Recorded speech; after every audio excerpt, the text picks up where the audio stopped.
Brent Porcio, TopVelocity.net, pitching analysis here, Austin Scott. We're going to pair them up with Cody Hall. Take them both into their leg lifts. Yeah, Austin's here on flat ground, so that's going to make it a little bit of a difference, but almost similar in their leg lifts. Coming out of their leg lifts, you can see Cody's allowed his hips to move forward and down at the same rate, where Austin, you're letting your lift leg go and you're keeping your hips balanced up over your back leg.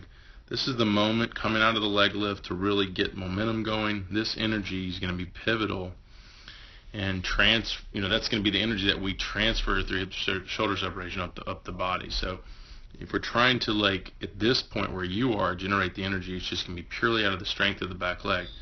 And at this point, you can see Cody is using his mass, his weight, to work with gravity to really build energy and align his force vector before his leg drive, and you're just void of that.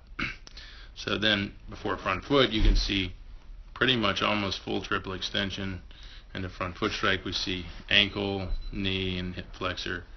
And ideally, too, we see hitting front foot, the arm is just coming up and cocking, very good closed shoulder orientation. So for you, you're trying to drive without that momentum.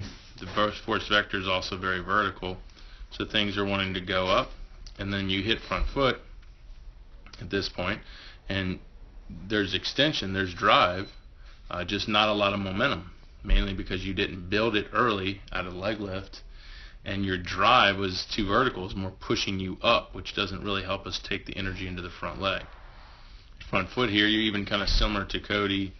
You're timing your arm cocking really well, which I like, and this is where you guys look very similar, but you just don't have the energy, the momentum hitting front foot. So from here, Cody abducts the arm well, loads the trunk, or loads the arm good in external rotation as the trunk moves forward.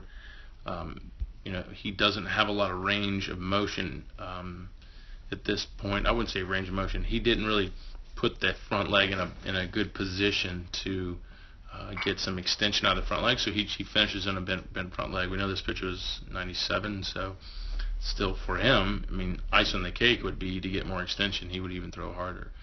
From here, you can see a lot like Cody, you go into shoulder rotation, very similar. You abduct and lay the arm back very well, even over a bent front leg, and y'all both finish very much similar. You probably get a little bit more extension. It's just purely the difference here is coming out of the lift, how much energy he had in his body compared to you was significantly more.